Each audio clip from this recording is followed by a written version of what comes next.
Hello and good morning everyone. I welcome you all at Eduverse News Analysis. Today is 20th of March 2023 and we are going to discuss important news and articles from The Hindu newspaper. So let's see what important news we got today to discuss. Before starting the video, for PDF join Telegram channel Eduverse News Analysis जिसकी link आपको description box में provided है. Make sure video को last तक देखें so that सारी important news आपके यहाँ पर कवर हो. तो चलिए स्टार्ट करते हैं, देखते हैं आज हमें क्या क्या डिस्कस करना है. Okay, as you can see यहाँ फ्रंट पेज में ऐसी कोई भी इंपॉर्टेंट न्यूज़ नहीं है जो हमारे एग्जाम के लिए इंपॉर्टेंट हो. ओके, तो हम मूव करते हैं आगे. यहाँ पर पहली न्यूज आ जाती है हमारी कौन सी, Vishwa Bharati ask Amartya Sen to show cause on eviction order. अब देखिए यहाँ पे क्या पॉलिटिक्स चल रही है, क्या न्यूज़ है, वो हमारे लिए इंपॉर्टेंट नहीं है बिल्कुल भी. ओके, यहाँ पर हमारे लिए क्या इंपॉर्टेंट है, दिस विश्व भारती यूनिवर्सिटी. इससे यहाँ पर प्रीलिम्स में भी क्वेश्चन पूछे गए हैं last to last year. Okay, तो विश्व भारती यूनिवर्सिटी के बारे में हम यहाँ पे क्वेश्चन देख लेते हैं क्योंकि ये न्यूज़ में है तो इससे क्वेश्चन यहाँ पे बन सकता है. तो विश्व भारती क्या है, एक यूनिवर्सिटी है, नेशनल इंपॉर्टेंस. ये कहाँ पर है, शांति निकेतन वेस्ट बंगाल इंडिया में. कहाँ पर है ये, शांति निकेतन वेस्ट बंगाल इंडिया में. आपको याद रखना है. इसको किसके द्वारा स्टैब्लिश किया गया था, तो it was founded by Rabindranath Tagore who called it Vishwa Bharati which means communion of the world with India. Until independent it was a college. Independence के पहले ये कॉलेज था, उसके बाद आफ्टर इंडिपेंडेंस यहाँ पे पार्लियामेंट इन इंडिपेंडेंस 1951 ये एक्ट पास हुआ जिसके द्वारा इसको नेशनल यूनिवर्सिटी का क्या दिया गया, दर्जा दिया गया. ओके, इसको कब फाउंड किया गया था, रविंद्रनाथ टैगोर जी ने इसे फाउंड किया था 1921 में. कब, 1921 में इसे फाउंड किया था. इसमें इसके दो अलग अलग कैंपस भी हैं, कहाँ, शांति निकेतन और शांति कीर्तन. तो ये क्या है, विश्व भारती के यहाँ पर कैंपस है. यहाँ पर देखिए इसको सेंट्रल यूनिवर्सिटी का दर्जा कब मिला था, 1951 में एक्ट ऑफ द पार्लियामेंट के थ्रू इसको यहाँ पर सेंट्रल यूनिवर्सिटी का स्टेटस यहाँ पर मिला था. यहाँ पर कौन कौन से सब्जेक्ट में मेनली फोकस किया जाता है, एरिया ऑफ फोकस कौन कौन से हैं, तो आप यहाँ पे देख सकते हैं agriculture, adult education, village, cottage industries, handicraft. तो ये क्या है, एरिया मेन एरियाज हैं जहाँ पर मेनली फोकस किया जाता है. अब इस यूनिवर्सिटी को इस्टेब्लिश करने का मेन मोटिव क्या था, मेन मोटिव ये था कि ये bring synergy between India and rest of the world. यहाँ पे जो रेस्ट ऑफ द वर्ल्ड है और इंडिया है उसके बीच में एक सिनर्जी को यहाँ पे स्टैब्लिश करना. इसलिए यहाँ पे विश्व भारती यूनिवर्सिटी को यहाँ पे फाउंड किया गया था रविंद्रनाथ टैगोर जी के द्वारा. ओके, आई होप यहाँ पे सारी चीजें क्लियर होंगी. नेक्स्ट मूव करें. नेक्स्ट आर्टिकल है हमारा स्पेक्टर टू ऑफ स्टैगफ्लेशन. अब यहाँ पे स्टैगफ्लेशन क्या है, स्टैगफ्लेशन इसके बारे में हम समझते हैं. देखिए पहले इन्फ्लेशन क्या होता है वो देखते हैं. इन्फ्लेशन यहाँ पर अगर हम इन्फ्लेशन की बात करते हैं, इन्फ्लेशन कैसे होता है. देखिए अगर यहाँ पर हमारे पास पैसा होगा, हमारे पास यहाँ पर हाथ में मनी होगी तो हम क्या करेंगे, उसका ज़्यादा से ज़्यादा क्या करेंगे, कंजप्शन करेंगे. कंजम्पशन होगा. फॉर एग्जाम्पल यहाँ पर अगर इंटरेस्ट रेट जो होते हैं वो लो होते हैं, अगर हमारा जो इंटरेस्ट रेट है वो कैसा है, कम है, तो हम यहाँ पे क्या करेंगे, ज़्यादा से ज़्यादा लोन लेंगे. लोन हम यहाँ पे ज़्यादा लेंगे तो इससे क्या होगा, जो हमारा कंजम्पशन होगा, पैसे हमारे हाथ में आए मतलब कि हमारा जो कंजम्पशन है वो यहाँ पर इंक्रीज होगा. कंजम्पशन इंक्रीज होगा, इट मीन्स यहाँ पर क्या हो रही है, जैसे कि हम किसी चीज़ का यहाँ पे कंजम्पशन कर रहे हैं तो उससे क्या हो रहा है, जो डिमांड है, डिमांड भी क्या होगी, इंक्रीज होगी. डिमांड इंक्रीज होगी, इट मीन्स यहाँ पे इन्वेस्टमेंट ज़्यादा होगी, मतलब इंडस्ट्रीज वगैरह का वो चीज़ जो वो प्रोडक्ट है जिसके यहाँ पे जिस चीज़ का कंजम्पशन ज़्यादा हो रहा है, डिमांड बढ़ रही है, तो उसका वो क्या करेंगे, ज़्यादा से ज़्यादा यहाँ पे क्या करेंगे, उसको क्रिएट करेंगे. इससे क्या होगा, ज़्यादा से ज़्यादा यहाँ पे क्या होगा, जॉब क्रिएशन भी होगा. तो मतलब इंटरेस्ट रेट कम होता है तो इससे हमें ये देखने को मिल रहा है ज़्यादा से ज़्यादा यहाँ पे जॉब क्रिएशन होगा. इट मीन्स यहाँ पर क्या हो रही है, ग्रोथ हो रही है. क्या हो रही है, ग्रोथ हो रही है. इतना समझ में आया. इंटरेस्ट रेट जब कम होता है तो हम लोन ज़्यादा लेते हैं, लोन ज़्यादा लेते हैं तो इससे क्या हुआ, कंजप्शन ज़्यादा होता है, डिमांड ज़्यादा होती है किसी भी प्रोडक्ट की, इन्वेस्टमेंट यहाँ पर इंक्रीज होती है, इससे जॉब क्रिएशन होता है, लोगों के हाथ में जो पैसा होता है वो ज़्यादा होता है. इससे हम कह सकते हैं कि यहाँ पर क्या हो रही है, ये ग्रोथ हो रही है. बट क्या होता है, कभी कभी ये जो ग्रोथ होती है ये जब ज़्यादा होने लगती है, डिमांड ज़्यादा बढ़ती रहती है तो इससे क्या होता है, ये इन्फ्लेशन को भी क्या करता है, लीड करता है. यहाँ पर देखिए जब किसी चीज़ की डिमांड ज़्यादा होती है तो वहाँ पर महंगाई होती है, इन्फ्लेशन होता है.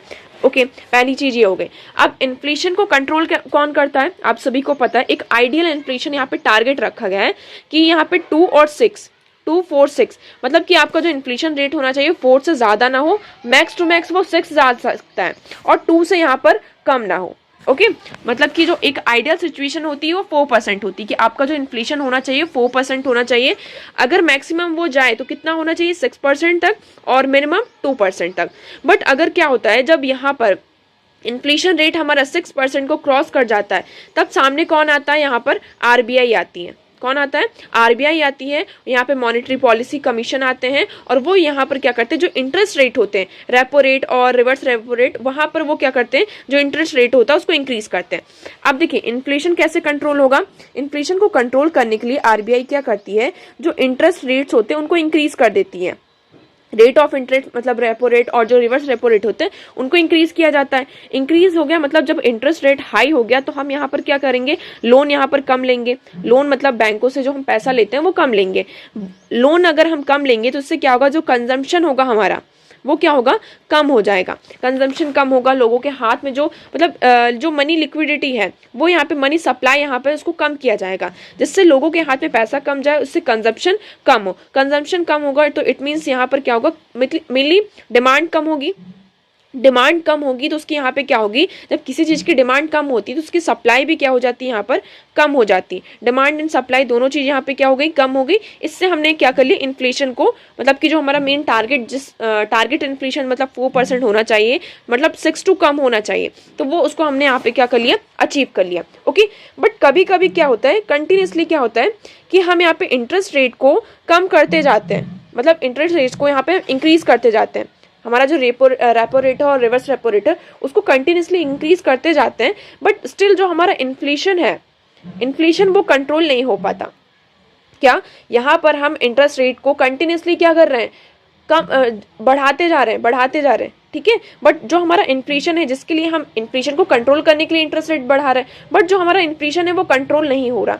तो इस सिचुएशन में क्या होता है, ये जो पूरी कंडीशन होती है जब हम इंटरेस्ट रेट को इंक्रीज करते जाते हैं और जो हमारी इन्फ्लेशन है वो भी यहाँ पर क्या होती है, कंट्रोल नहीं होती है। तो ये जो स्टेज होती है यहाँ पर देखिए, जो हमारी ग्रोथ भी, अब देखिए किसी चीज़ की डिमांड यहाँ पर कम हो रही है, उसकी सप्लाई कम हो रही है, मतलब वहाँ पर इन्वेस्टमेंट कम हो रहा है।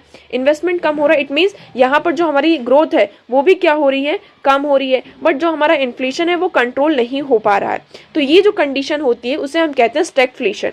आई होप आपको यहाँ पे व्हाट इज स्टैगफ्लेशन ये क्लियर होगा। तो stagflation is a situation condition in which growth is degrading, यहाँ पे ग्रोथ आपकी कम होती है और इन्फ्लेशन हमारा कंटिन्यूसली क्या होता रहता है, बढ़ता जाता है।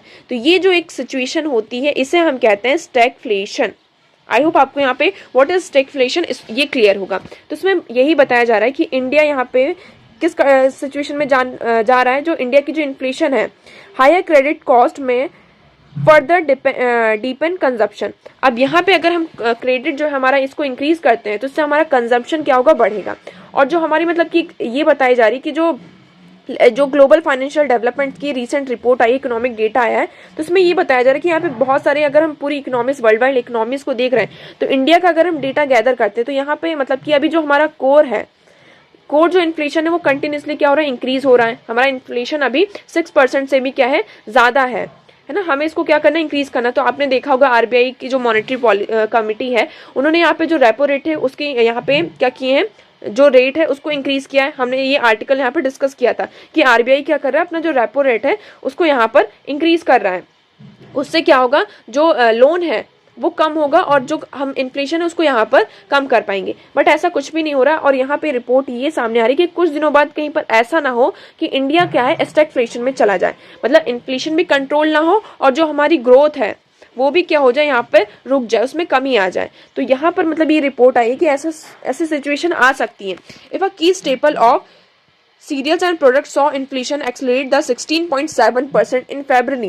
The headlines reading for milk and products quenching to 9.6%, that for fruit surge 6.38. अब देखिए यहाँ पे जरूरी नहीं है कि सिर्फ जो डोमेस्टिक डिमांड्स है उनके कारण ही क्या होता है, इन्फ्लेशन यहाँ पर होता है। यहाँ पर कुछ एक्सटर्नल फैक्टर्स भी होते हैं। एक्सटर्नल फैक्टर्स अगर हम इंडिया की बात करें तो मेनली हम अपने यहाँ इंडिया में फूड एंड फ्यूल इन्फ्लेशन होता है। मेनली कौन सा होता है, फूड एंड फ्यूल इन्फ्लेशन होता है। अब वो कैसे होता है, अब ये जो कोई यहाँ पर जब एक्सटर्नल फैक्टर होता है जिसकी वजह से यहाँ पर फूड एंड फ्यूल इन्फ्लेशन होता है। कैसे? जैसे यहाँ पर रशिया यूक्रेन वॉर चल रहा है। अब रशिया यूक्रेन वॉर के कारण जैसे रशिया के ऊपर सैंक्शंस लगा दिए गए और इससे क्या हुआ, फॉर एग्जांपल जो फ्यूल के प्राइसेस हैं वो इंक्रीज हो गए।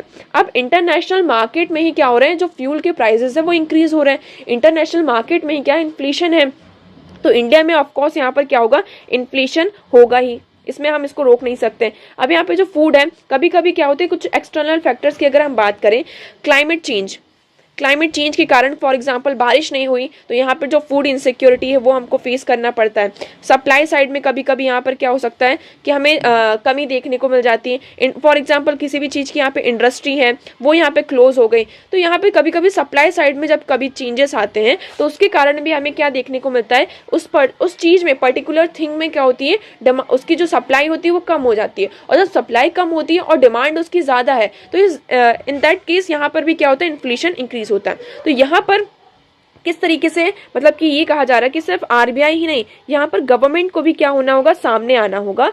जैसे गवर्नमेंट क्या कर सकती है, यहाँ पर गवर्नमेंट जैसे कि टैक्स यहाँ पर कम कर सकती है, जो फ्यूल प्राइसेस है इन पर यहाँ पर टैक्स कम कर सकती है, जिससे क्या कर सके, यहाँ पर जो इन्फ्लेशन है उसको कंट्रोल कर सके।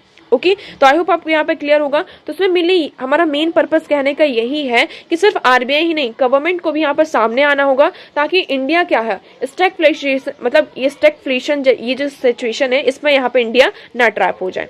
तो आई होप आपको यहाँ पे व्हाट इज स्टैगफ्लेशन ये क्लियर होगा। नेक्स्ट आर्टिकल की बात करते हैं। नेक्स्ट आर्टिकल है हमारा इंडिया और चाइना बॉर्डर के बारे में। अब देखिए इंडिया चाइना ये कंटिन्यूसली आपका न्यूज़ में बना रहेगा, ठीक है, तो आपको इसको अच्छे से प्रिपेयर करके जाना है। तो इंडिया चाइना की अगर हम बात करें तो कंटिन्यूसली अगर हम देखते हैं 2022 में यहाँ पे हमने देखे थे कि जो हमारे बड़े बड़े एग्रीमेंट्स थे चाइना के साथ, यहाँ पे 1993 का एग्रीमेंट, 1996 का एग्रीमेंट, 2005, 2013 है ना, तो इतने सारे हमारे पास चाइना के साथ एग्रीमेंट हुए। किस बारे में? बॉर्डर डिस्प्यूट, जो हमारा यहाँ पे बॉर्डर डिस्प्यूट चल रहा है चाइना के साथ, उसको लेकर हमारे यहाँ पर बॉर्डर उस डिस्प्यूट को रिजॉल्व करने के लिए हमारे चाइना के साथ इतने सारे एग्रीमेंट है। स्टिल हम यहाँ पे देख रहे हैं क्या कि जो बॉर्डर को लेकर जो हमारा 4000 किलोमीटर जो हम चाइना के साथ यहाँ पे बॉर्डर शेयर करते हैं उसमें हमें कंटिन्यूसली क्या देखने को मिल रहा है, डिस्प्यूट देखने को मिल रहा है। तो देखिए इसमें क्या है, India and China appears to be moving towards a new modus vivendi to maintain peace and tranquillity along their disputed 4000 kilometre water. In 2022, the older arrangement shaped by agreements 1993, 1996, 2005, 13 came apart in Ladakh after Chinese mass troop in Tibet and established blockade at 6 points on the line of actual control to prevent Indian troops from patrolling the border। अब यहाँ पे क्या होता है, जैसे कि LAC क्या है, अच्छे से यहाँ पे डिमार्केटेड नहीं है। LAC की बात करें तो 1975 से ही जो LAC का डिमार्केशन है उस पर यहाँ पे बात की जा रही है, बट चाइना के साइड से यहाँ पर कोई भी चाइनीज सोल्जर्स हैं वहाँ पर मतलब चाइना के साइड से यहाँ पे कोई भी रिस्पांस नहीं दिया गया कि LAC का मतलब हम बॉर्डर क्या करें, इसे डिमार्क करें, ठीक है। इसी के चलते यहाँ पे क्या होता है, जो दोनों साइड की यहाँ पे सोल्जर्स हैं, यहाँ पे जो चाइनीज सोल्जर्स हैं और इंडियन सोल्जर्स कंटिन्यूसली यहाँ पर क्या करते रहते हैं, पेट्रोलिंग करते रहते हैं। पेट्रोलिंग के थ्रू कभी कभी यहाँ पे इनके बीच में क्या होता है, डिस्प्यूट्स हो जाते हैं। तो देखिए a clash at Galwan in June 2020 led to death of 20 Indians and 4 Chinese soldiers, the first such losses on LAC since 1975। 1975 के बाद ये पहला ऐसा इंसिडेंस हुआ जहां पर इतने मतलब कि बड़े नंबर पर क्या हुआ, जो सोल्जर्स हैं उनकी यहाँ पे डेथ हुई। ओके, अब इसी के लिए यहाँ पे ये सजेस्ट किया जा रहा है कि हमें जल्द से जल्द क्या करना होगा, LAC जो है उसको यहाँ पे डिमार्क करना होगा, ताकि ये जो इस तरीके के क्लैशेस हैं उसको हम यहाँ पे सॉल्व कर पाएं। और जो इंडिया चाइना है, इंडिया चाइना का जो ये बॉर्डर डिस्प्यूट है उसको हम जल्दी से जल्दी क्या कर पाएं, इस इशू को रिजॉल्व कर पाएं। अब देखिए यहाँ पे मैप देखिए आप, पहले हम यहाँ पे मैप देखिए तो इंडिया चाइना और इंडिया के यहाँ पे क्या क्या डिस्प्यूट्स हैं।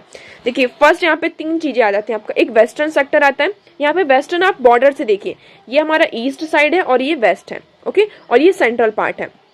तो यहाँ पे देखिए अक्साई चीन, ये सारा ये वाला जो हमारा डिस्प्यूटेड एरिया है। उसके बाद ईस्टर्न साइड में जो मैकमोहन लाइन है, ठीक है। और हाल ही फिलहाल में यहाँ पर यूएस के द्वारा भी क्या कर दिया गया, जो मैकमोहन लाइन है उसको यहाँ पर रिकॉग्नाइज किया गया है। तो ये भी हमारे लिए क्या बन जाता है, एक थोड़ा सा कंसर्न वाला पॉइंट यहाँ पर बन जाता है कि यूएस ने क्या कर लिया, जो मैकमोहन लाइन है उसको यहाँ पर रिकॉग्नाइज कर लिया है। सेंट्रल सेक्टर में भी हमारे ये जो हिमाचल प्रदेश का ये साइड है, हिमाचल प्रदेश और यहाँ पे लद्दाख साइड में और यहाँ पर अरुणाचल, तो ये जो 3 सेक्टर है यहाँ पर हमारे चाइना के साथ क्या है, बॉर्डर डिस्प्यूट्स हैं। ओके, अब इस आर्टिकल में मेनली ये बताएगा कि बॉर्डर सिचुएशन अभी क्या क्या है हमारे बीच में। तो कंटिन्यूसली अगर हम देखें तो जो हमारे मेनली यहाँ पे सिचुएशन है, हम यहाँ पर देखते हैं, यहाँ पर कंटिन्यूसली हमारी चाइनीज सोल्जर्स के साथ और जो उनके चीफ हैं उनके साथ क्या हो रही, कंटिन्यूसली मीटिंग्स हो रही हैं। अब तक हम देखें, China met in Beijing for 26 meeting of the working mechanism for consultation and coordination on China India border affairs on February 22-23। 22 फरवरी को 2000 अभी हाल ही में यहाँ पर हमारी 26 मीटिंग हुई है चाइना के साथ कि हम जो ये बॉर्डर डिस्प्यूट है उसको हम किस तरीके से रिजॉल्व कर सकें। ओके, अगर हम देखें लास्ट 3 ईयर से कंटिन्यूसली यहाँ पे नेगोशिएशंस चल रहे हैं, ताकि जो हमारे यहाँ पे अभी मेनली 6 पॉइंट्स हैं जहाँ पर मेनली यहाँ पर क्या है, डिस्प्यूट है, उसमें से सिर्फ जो 4 पॉइंट्स हैं, कौन कौन से, गलवान, पैसोंग सो, गोरगा पोर्ट्स एंड नियर जीमा पास, तो इन 4 पॉइंट्स पर तो ठीक है हमने किस तरीके से एंगेजमेंट किया, बट अभी भी इसमें यहाँ पर जो 2 साइट्स हैं उन पर यहाँ पे क्या हुआ, एंगेजमेंट नहीं हुआ है। कौन कौन से अगर हम देखें तो Charding Ninglung junction in the Demchok area involving 1000 square kilometre, तो यहाँ पे 1000 स्क्वायर किलोमीटर का जो पूरा एरिया है यहाँ पर अभी भी क्या हम देखते हैं कि ये जो जंक्शन है ये भी अनसर्टल्ड है। तो यहाँ पे जो 2 एरियाज है मेनली वो भी अभी क्या है, अनसर्टन है। तो इसमें यही कहा जा रहा है कि किस तरीके से जो चाइना के साथ जो हमारा रिलेशन है उसको हम, हमारे बायोलेटरल रिलेशंस है, ये बॉर्डर डिस्प्यूट के कारण ही हमारे जो बायोलेटरल रिलेशंस है उस पर बहुत ज्यादा यहाँ पर क्या पड़ रहा है, इफेक्ट पड़ रहा है। तो उसको हमें जल्द से जल्द क्या करना होगा। देखिए इसमें यही कहा जा रहा है कि remaining areas were discussed in an open and constructive manner which could create condition for restoration of normalcy in bilateral relations। किस तरीके से bilateral relations में हम यहाँ पे normalcy को लेकर आ सकते हैं, ठीक है। अब देखिए इसमें यही कहा गया कि किस two side discuss other measures for further ease of border situation. अब मैंने यही कहा जा रहा है कि हमें यहाँ पर साथ में आना होगा, इंगेजमेंट करना होगा, ताकि ये जो बॉर्डर डिस्प्यूट्स है उसको हम यहाँ पे रिजॉल्व कर सकें। ओके, अब देखिए यहाँ पे जो गोल पोस्ट है, हमें यहाँ पे गोल पोस्ट को शिफ्ट करने की भी बात की गई है। गोल पोस्ट को शिफ्ट करने की बात अगर हम कहें तो देखिए कि just to which point Chinese exercise control in the West at the time or even now has never been clear and no detail may have ever been made available। अब इसमें यही कहा जा रहा है कि मतलब जो LAC का डिमार्केशन है वो कहाँ है, इसके बारे में कभी भी कोई भी क्लियर यहाँ पे डिटेल मतलब चाइना की तरफ से कभी भी नहीं आया कि चाइना क्या करे, एक अपना मैप यहाँ पे रिमार्क कर दे कि जो LAC है वो किस तरफ है। Over the year the Chinese have been able to shift goal post as well, specially in the relation to Ladakh border. अब यहाँ पे चाइनीज जो हमेशा वो क्या करते रहते हैं, उनका जो गोल पोस्ट है उसको यहाँ पर आगे बढ़ाते रहते, उसको यहाँ पे शिफ्ट करते रहते, कभी यहाँ पे कर दिया कभी यहाँ पर कर दिया। तो इससे क्या है कि मतलब जो हमारे रिलेशन से और ज़्यादा क्या हो रहे हैं, ख़राब हो रहे हैं चाइना के साथ। तो इसी के चलते अब देखिए यहाँ पे वेरियस यहाँ पे हमारी साइडलाइन मीटिंग्स भी हो रही हैं। जैसे कि आप सभी को पता है G20 की यहाँ पे प्रेसिडेंसी किसके पास है, इंडिया के पास है, और इसी के चलते हमारे यहाँ पे वेरियस मीटिंग्स हो रही हैं। और इन मीटिंग्स में भी मेनली यहाँ पे साइडलाइंस मीटिंग भी हो रही है, जिसके कारण हम ये कर सकें, ये जो इशू है हमारा बॉर्डर इशू है चाइना के साथ, उसको हम यहाँ पे सॉल्व कर सकें। तो देखिए इसमें यही कहा जा रहा है कि लास्ट वीक ही said Chinese inability to deliver on what two sides have agreed on 2020 had left their ties fragile and quite dangerous. 2014 and 15 prime minister Narendra Modi try to travel best to pursuit the Chinese to clarify LAC at a point where there are differences. अब 2014-15 में भी जो हमारे prime minister हैं उन्होंने अपना पूरा best try किया कि हम ये LAC है इसकी यहाँ पे कौन कौन से पॉइंट्स है इसको पूरा क्लैरिफाई करें, बट यहाँ पर चाइनीज़ की तरफ से ये जो इनका प्रपोजल था उसको इग्नोर किया गया। और इसी के चलते यहाँ पर मेनली ये कहा गया कि events in 2020 have destroyed the trust that was build upon with the patients between 1993 and 2020। अब इसमें ये कहा जा रहा है कि 1993 से 2020 तक हमने यहाँ पर जो एक ट्रस्ट चाइना के साथ बिल्ड करके रखा था, तो 2020 का इंसिडेंट जो यहाँ पर गलवान वैली में जो इंसिडेंट हुआ था उसके कारण ये ट्रस्ट भी ब्रेक हो चुका है। अब यहाँ पे जो हमारे रिलेशन है उसमें यहाँ पे नॉर्मलिटी किस तरीके से आ सकती है, उसके यहाँ पे चांसेस हमें बहुत ही कम दिखाई देते हुए नजर आ रहे हैं। ओके, तो इसमें मेनली यही कि चाइना और इंडिया के जो बॉर्डर है इसमें हमें फर्दर आगे बढ़ना होगा। अब देखिए यहाँ पे वेरियस मीटिंग्स हो रही हैं और इसमें यही कहा जा रहा है कि हम किस तरीके से जो चाइना और इंडिया का ये जो बॉर्डर डिस्प्यूट है उसको हम रिजॉल्व कर सकें। ओके, तो आई होप आपको ये आर्टिकल क्लियर होगा। नेक्स्ट आर्टिकल की तरफ मूव करते हैं। Moving forward with a new concept of UHC. UHC क्या है? Universal health coverage. अब यहाँ पर हम क्या करते हैं, बेसिक ह्यूमन राइट्स की बात करते हैं। किसकी? Basic human rights. Basic human rights में अगर हम बात करें तो क्या क्या आ जाता है आपका? राइट टू एजुकेशन, कि आप सभी पर्सन को यहाँ पे एजुकेशन का राइट हो, यहाँ पे हेल्थ का राइट हो, है ना, यहाँ पे सारी इक्वालिटी, जितनी भी यहाँ पे अपॉर्चुनिटीज हो, यहाँ पे उनको इक्वल अपॉर्चुनिटी हो हर एक चीज़ की। तो इसमें हम मेनली किस पर फोकस करेंगे? हेल्थ पर।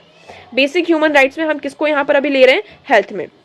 हेल्थ की अगर हम बात करते हैं, इफ़ यू रिमेंबर कुछ दिनों पहले हमने यहाँ पे आर्टिकल यहाँ पे डिस्कस किया था कि अगर कोई भी यहाँ पे डिसीज़ होती है, उस आर्टिकल में मेनली ये था कि जो डिसीज़ होती है, जैसे कि हम बात करते हैं जो बड़ी बड़ी डिसीज़ होती, कैंसर हो गया, डायबिटीज़ हो गया, ओके, टीबी हो गया, यहाँ पे ट्यूबरकुलोसिस हो गया, तो ये बीमारी लोगों की यहाँ पे जो सोशियो इकोनॉमिक कंडीशन होती है उसको देखकर नहीं आती हैं, है ना, कि मतलब पर्सन कितना यहाँ पे, अगर रिच पर्सन है तो उसको यहाँ पे कैंसर होगा, डायबिटीज होगी, ट्यूबरकुलोसिस होगा, इस तरीके की बीमारी होंगी, और जो पुअर पर्सन है उनको इस तरीके की कोई भी यहाँ पे डिसीज नहीं होगी, है ना। तो जो कोई भी यहाँ पे डिसीज होती है वो किसी भी पर्सन की जो आप कह सकते हैं सोशियो इकोनॉमिक कंडीशन है उसको देखकर नहीं आती है।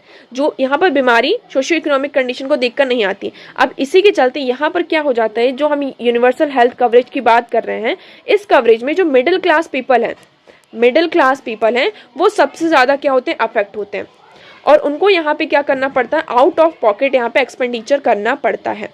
अगर हम मिडिल क्लास की बात कर रहे हैं और पुअर सेक्शन की यहाँ पे बात करते हैं तो इनके पास सिर्फ दो ऑप्शन होते हैं। कौन कौन सा? एक गवर्नमेंट इंस्टीट्यूशन, कि वो अपने हेल्थ के लिए कहाँ जा सकते हैं? गवर्नमेंट इंस्टीट्यूशन में, या फिर प्राइवेट इंस्टीट्यूशन में। तो गवर्नमेंट, अब क्वेश्चन ये उठता है कि क्या इतने गवर्नमेंट इंस्टीट्यूशंस हैं जहाँ पर उनको इतनी सारी जो फैसिलिटीज़ प्राइवेट इंस्टीट्यूशन के द्वारा प्रोवाइड की जाती है वो उनको मिल पाएगी? तो नहीं। सिर्फ ये इंडिया की बात नहीं है, पूरे वर्ल्ड की अगर हम बात कर रहे हैं, यहाँ पर आपको पूरा वर्ल्ड को लेकर चलना है। सिर्फ इंडिया में नहीं, वर्ल्ड में हम क्या देखते हैं, जो गवर्नमेंट इंस्टीट्यूशंस हैं उनकी हमें कमी दिखाई देती है। इट मीन्स यहाँ पर जो मिडिल क्लास पीपल हैं, जो पुअर सेक्शन के यहाँ पे पीपल हैं, वो यहाँ पे हेल्थ को एक्सेस नहीं कर पाते। अब देखिए इसमें यहाँ पर 1997 में यहाँ पर क्या हुआ था, 1997 की अगर हम बात करें तो वर्ल्ड हेल्थ असेंबली, यहाँ पर इसमें ये कहा गया था कि 2000 तक, देखिए आप यहाँ पे क्या है, we all subscribe the slogan health for all by 2000 that was proposed by health fund matter endorsed by World Health Assembly in 1997। अब पहला क्वेश्चन आपसे लिए यहाँ पर बनता है, आप इस फैक्ट को यहाँ पे नोट डाउन कर सकते हैं। कौन सा? 1977 में क्या हुआ था? वर्ल्ड हेल्थ असेंबली हुई थी। उस असेंबली में ये कहा गया था कि 2000 तक हम क्या करेंगे? हेल्थ फॉर ऑल, ये जो स्लोगन है इसको यहाँ पर अचीव करेंगे। इसी के चलते यहाँ पर मेनली ये था कि हम किसको लेकर आएंगे? यूनिवर्सल हेल्थ केयर और कवरेज को यहाँ पर लेकर आएंगे। 1997 में इसको इम्प्लीमेंट किया गया था। इसी के चलते इंडिया ने भी 1983 में नेशनल हेल्थ पॉलिसी को लेकर आया गया था, जिसमें committed itself to the health for all goal by 2000। मतलब कि हमने ये क्या किया था? कमिटमेंट किया था कि 2000 तक हम सभी के लिए हेल्थ फॉर ऑल इस गोल को लेकर सामने चलेंगे। बट इसमें मेनली क्या देखा जाता है, इसी के चलते आप देखिए हमारी क्या स्कीम आई है, आत्मनिर्भर भारत, आयुष्मान भारत। आयुष्मान भारत में क्या है, आप सभी को पता है कि मेनली इसमें 2011 का सेंसस है, पहले तो आपको ये याद रखना है। इसमें यहाँ पे मेनली हर साल आपको कितना मिलता है? 5 लाख रुपीज़ मिलते हैं per year, 5 lakh rupees per year पर फैमिली। यहाँ पर आपको याद रखना है ये पर फैमिली है, नॉट अ पर पर्सन। हर एक स्कीम में हम देखते हैं क्या होता है कि जो कवरेज होती है मतलब पर पर्सन होती है, बट आयुष्मान भारत में क्या है, 5 लाख रुपीज़ पर फैमिली इसमें प्रोवाइड किया जाएगा। तो ये गवर्नमेंट क्या कर रही है, मतलब कि स्कीम्स लेकर आ रही है ताकि जो पर्सन है वो क्या कर सके, ये जो हेल्थ सर्विसेज है उनको यहाँ पर मतलब कि उनका एक्सेस यहाँ पर अच्छी तरीके से कर सकें, और यहाँ पर जो भी यहाँ पे बड़ी बड़ी डिसीज़ है उसको यहाँ पे ठीक कर सकें। ठीक है, तो अब देखिए मेनली इसमें यही कहा जा रहा है। अब एक फैक्ट यहाँ पर आपको याद रखना है, किसको? अल्मा आता। इसमें मेनली ये कहा गया था कि हमें पेशेंट्स को क्या करना होगा, ये करना, जितने भी यहाँ पे गवर्नमेंट ये हेल्थ प्रोवाइड करना, हेल्थ फैसिलिटीज़ प्रोवाइड करना, ये किसकी रिस्पॉन्सिबिलिटी है? गवर्नमेंट की रिस्पॉन्सिबिलिटी है।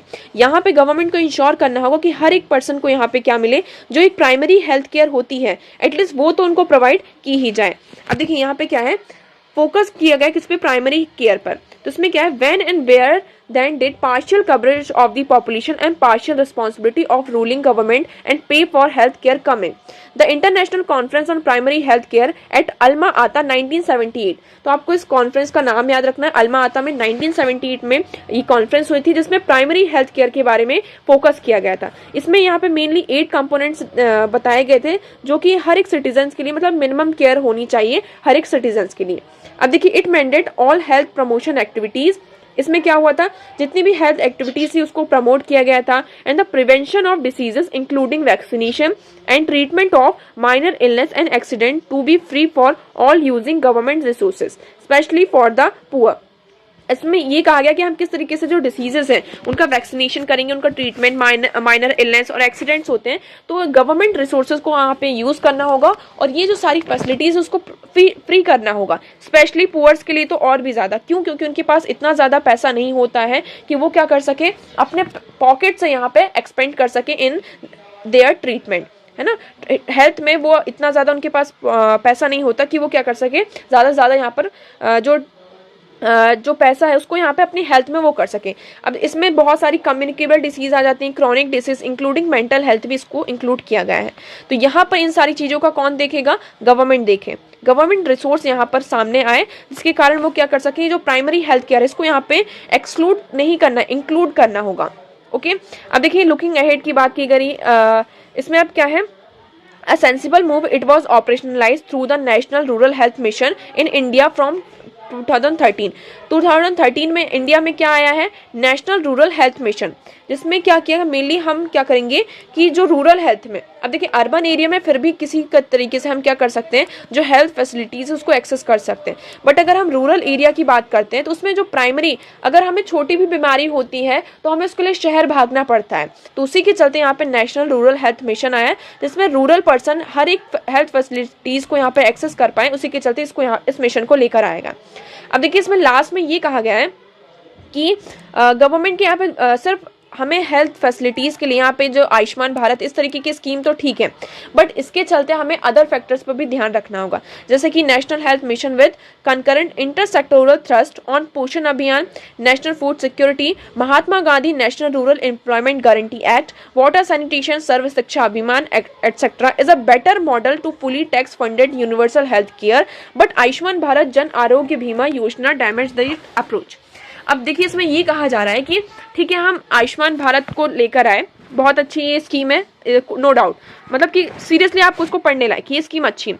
बट यहाँ पे ये कहा जा रहा है कि गवर्नमेंट को ये जो अदर सेक्टर्स हैं यहाँ पे मल्टी सेक्टोरल अप्रोच अपनानी होगी। क्या करना होगा, मल्टी सेक्टोरल यहाँ पे एक अप्रोच रखनी होगी। इन दैट अप्रोच आपको क्या करना होगा, जैसे कि हम यहाँ पे मनरेगा की बात करते हैं, ठीक है। मनरेगा से क्या होगा, जब आप मनरेगा में यहाँ पर आपको मनरेगा में ध्यान देना होगा, उससे क्या होगा, लोगों को एम्प्लॉयमेंट मिलेगी, उनके पास पैसा आएगा, और जब पैसा आएगा तो वो उसको क्या कर सकते हैं, एक्सपेंड कर सकते हैं, ठीक है। फूड सिक्योरिटी की हम बात करते हैं, पोषण अभियान, नेशनल फूड सिक्योरिटी, इससे क्या होता है, जो उनको फूड ग्रेन्स मिलते हैं तो उनको जो फ्री में, जो पुअर पीपल है उनको जो फ्री फूड ग्रेन मिलते हैं, इससे क्या होगा, उनको यहाँ पे पैसा बचेगा और उसको वो अच्छा, जब यहाँ पर उनको न्यूट्रिशन मिलेगा, सारी चीज़ें मिलेंगी, तो यहाँ पे जो बीमारी का खतरा है ना, हेल्थ का जो यहाँ पे इशू आता है वो यहाँ पर नहीं होगा। यहाँ पे नेक्स्ट इसमें किसके, सर्व शिक्षा अभियान की बात की गई, वाटर सैनिटेशन की बात की गई। तो गवर्नमेंट को सिर्फ यहाँ पर जो यूनिवर्सल हेल्थ केयर है उसमें सिर्फ आयुष्मान भारत को नहीं ऐड करना है, ये जो मल्टी सेक्टोरल स्कीम्स हैं इन पर भी अपना ध्यान देना होगा, तभी हम ये जो यूनिवर्सल हेल्थ केयर है यहाँ पर इसको पूरा जो हमारा टारगेट है उसको हम अचीव कर पाएंगे। ओके, नेक्स्ट इसमें क्या है, नेक्स्ट अगर हम बात करते हैं तो इसमें ये भी कहा गया कि आपको यहाँ पर जो प्राइवेट सेक्टर है उनकी यहाँ पे क्या चाहिए होगी, पार्टनरशिप चाहिए होगी। क्या, प्राइवेट सेक्टर की पार्टनरशिप, क्योंकि प्राइवेट सेक्टर, गवर्नमेंट अकेले यहाँ पर कुछ भी नहीं कर सकते। इसमें ये कहा जा रहा है कि प्राइवेट सेक्टर को हमें क्या करना होगा, इंक्लूड करना होगा, ताकि जो हमारी स्कीम है ना, जो हमारा मॉडल है वो और ज़्यादा क्या हो सके, अच्छे से यहाँ पर वर्क कर सके। जब यहाँ पे कोई चीज़ अच्छे से यहाँ पे वर्क करेगी तभी हम यहाँ पे जो हमारा टारगेट है उस चीज़ को यहाँ पर अचीव करेंगे। तो दो चीज़ इसमें आपको याद रखना है, क्या, एक गवर्नमेंट को यहाँ पे मल्टी सेक्टोरल अप्रोच अपनानी होगी और दूसरे यहाँ पे प्राइवेट एंटिटीज़ को भी इंक्लूड करना होगा, सो दैट जो हमारा टारगेट है कि हर एक पर्सन तक जो ये हेल्थ फैसिलिटीज़ हैं, चाहे वो पुअर हो, यहाँ पे रिच हो या फिर मिडिल क्लास पीपल हो, सबको यहाँ पे हेल्थ फैसिलिटीज़ यहाँ पर मिले। ओके, तो आई होप आपको ये आर्टिकल यहाँ पर क्लियर होगा। नेक्स्ट मूव करते हैं। नेक्स्ट आर्टिकल है हमारा, India's democratic values have eroded significantly V-Dem. अभी वीडेम क्या है? वीडेम की अगर हम बात करते हैं तो V-Dem is a varieties of democracy.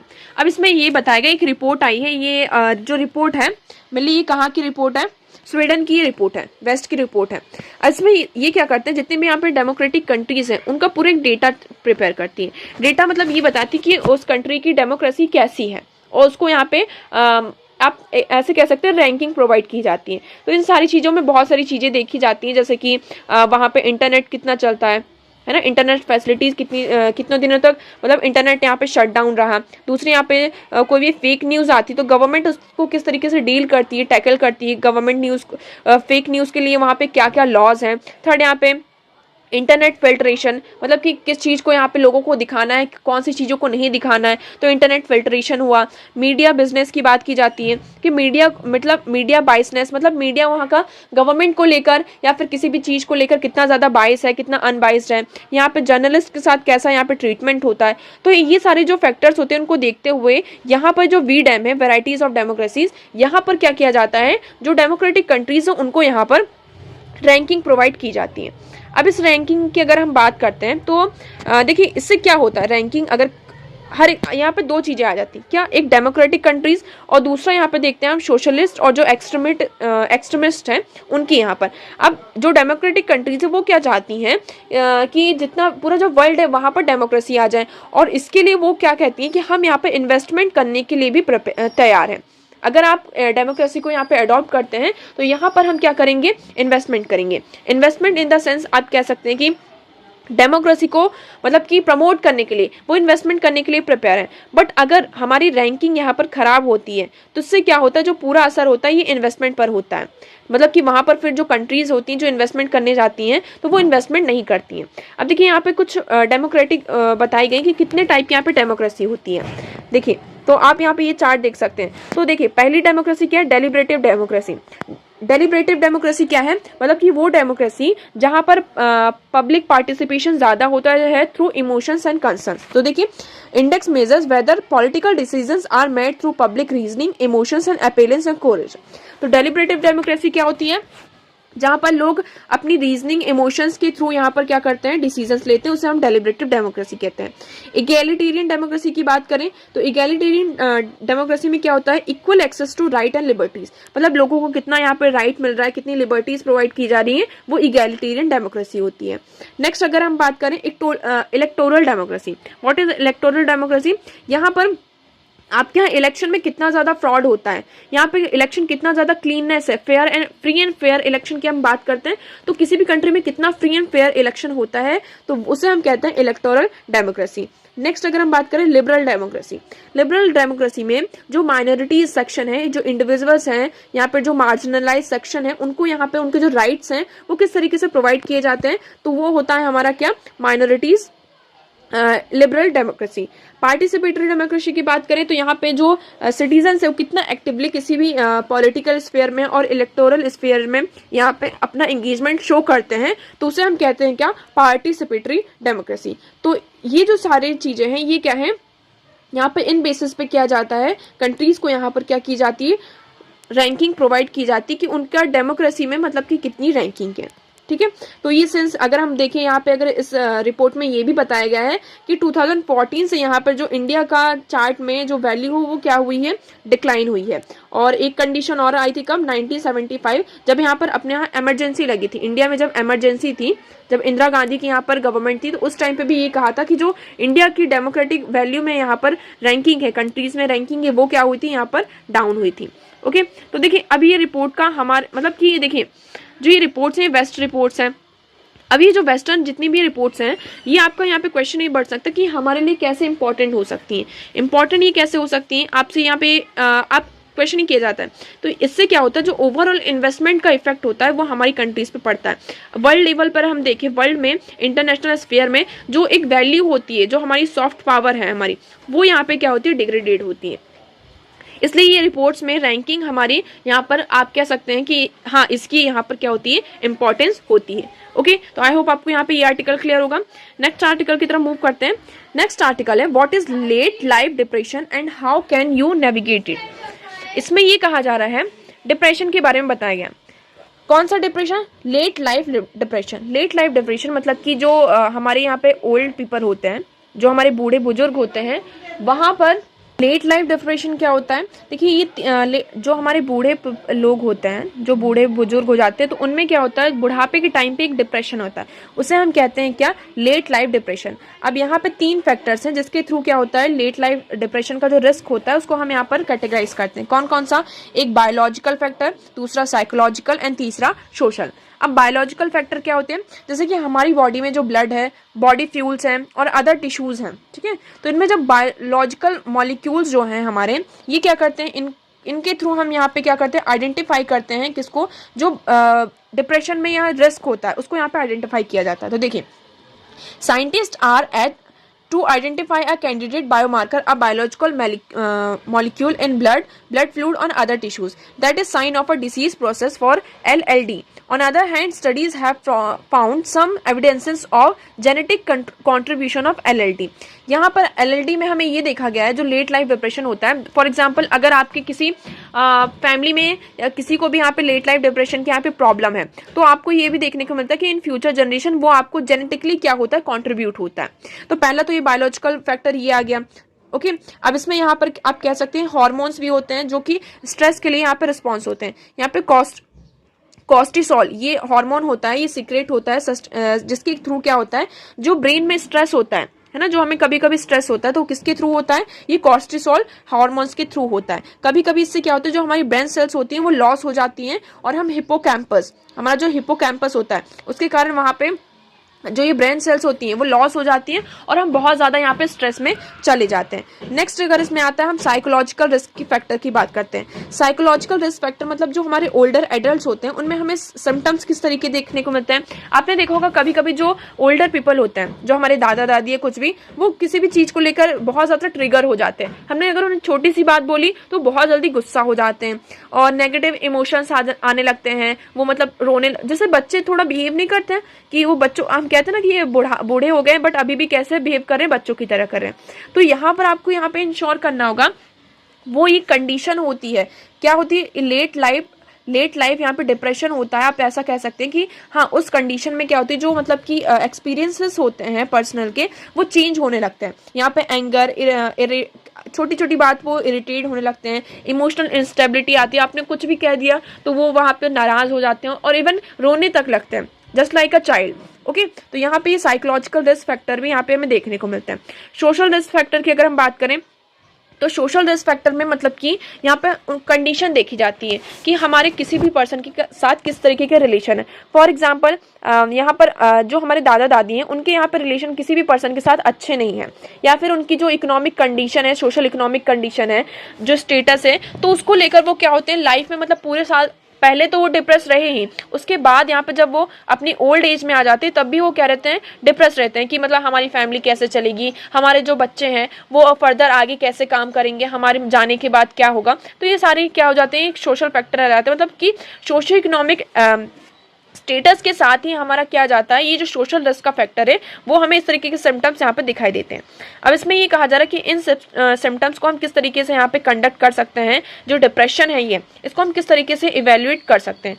तो इसमें ये बताया गया है कि हमें इसमें क्या करना होगा, कंटिन्यूसली यहाँ पे उन पर एक तरीके से देखना होगा, ध्यान देना होगा, ऑब्जर्व करना होगा, उनकी स्क्रीनिंग करनी होगी कि पहले प्रीवियस डिप्रेशन देखना होगा कि पहले उनका डिप्रेशन रेट कैसा था, उसके बाद फिर धीरे धीरे जब टाइम के साथ क्या क्या उसमें चेंजेस आ रहे हैं, वो जो पूरा कोर्स ऑफ पीरियड टाइम है उसको यहाँ पे देखना होगा। जब तक हम उसको ऑब्जर्व करेंगे उसके बाद ही हम क्या कर पाएंगे, इवन फैमिली हिस्ट्री भी देखी जाएगी, ये फैमिली में कभी भी कोई पर्सन यहाँ पर, क्योंकि आपको यहाँ पे क्या बायोलॉजिकल, सोशल और साइकोलॉजिकल, यहाँ पे तीनों फैक्टर्स आ रहे हैं, तो यहाँ पे तीनों फैक्टर्स को ध्यान में रखते हुए ये फैमिली हिस्ट्री सारी चीज़ें देखनी होगी कि फैमिली में कभी किसी ने डिप्रेशन के कारण यहाँ पर सुसाइड वगैरह तो नहीं किए हैं। तो ये सारी चीज़ें देखकर हम क्या करेंगे, यहाँ पर जो अप्रोच ऑब्जर्व किया जाएगा और ऑब्जर्वेशन के बाद यहाँ पे उसको ट्रीटमेंट किसकी बात की गई। अभी यहाँ पर किस तरीके से जो पेशेंट्स हैं, पेशेंट को यहाँ पे इवेल्युएट किया जाएगा पूरा।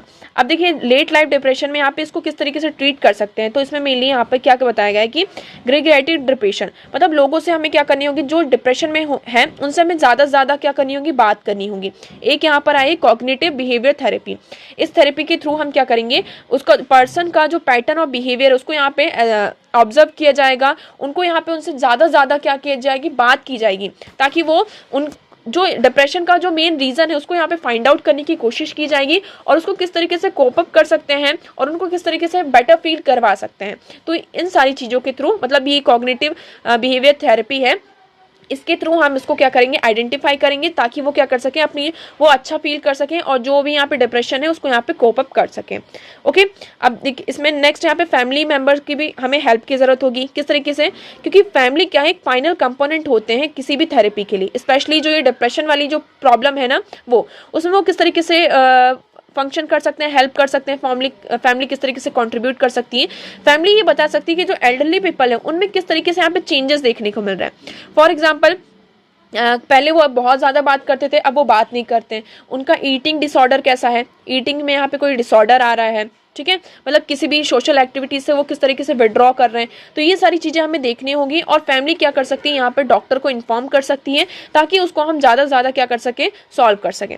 Family can also help by removing possible implementation of suicide from place of ease access. They can also assume the responsibility of administering medication on an adult who may be not adherent or whose risk of self harm is high. अब जैसे कुछ लोग का ये होता है कि मतलब कि सुसाइड के जो केसेस होते हैं वो बहुत ज़्यादा होते हैं, कि मतलब वो थोड़ा सा भी अगर डिप्रेस हुए तो मतलब उनके माइंड में सबसे पहला जो थॉट आता है वो क्या आता है, सुसाइड का आता है। तो we have to ensure that कि अगर ऐसी कोई कंडीशन है तो हमें यहाँ पे इंश्योर करना होगा कि वो मतलब कि उनके आसपास की चीज़ों को ऐसा इन्वायरमेंट ऐसा बनाना होगा ताकि वो ऐसी चीज़ें ना करें, और तुरंत ही हमें क्या करना होगा, डॉक्टर को इन्फॉर्म करना होगा, उनके साथ मतलब हमारा जो बिहेवियर है उसको चेंज करना होगा ताकि क्या कर सके, हम ये इंश्योर कर सके वो पर्सन सुसाइड जैसी जो एक्टिविटीज़ हो उसको यहाँ पर ना करें। ओके, तो आई होप आपको यहाँ पे क्लियर होगा। तो आज इतने ही आर्टिकल थे जो हमारे लिए इंपॉर्टेंट है। आई होप आपको यहाँ पे सारी चीज़ें क्लियर होंगी। पीडीएफ के लिए join Telegram channel Eduverse news analysis, वहाँ पर आपको सारी पीडीएफ प्रोवाइड की जाएंगी। So that's for all today. Thank you so much for discussion.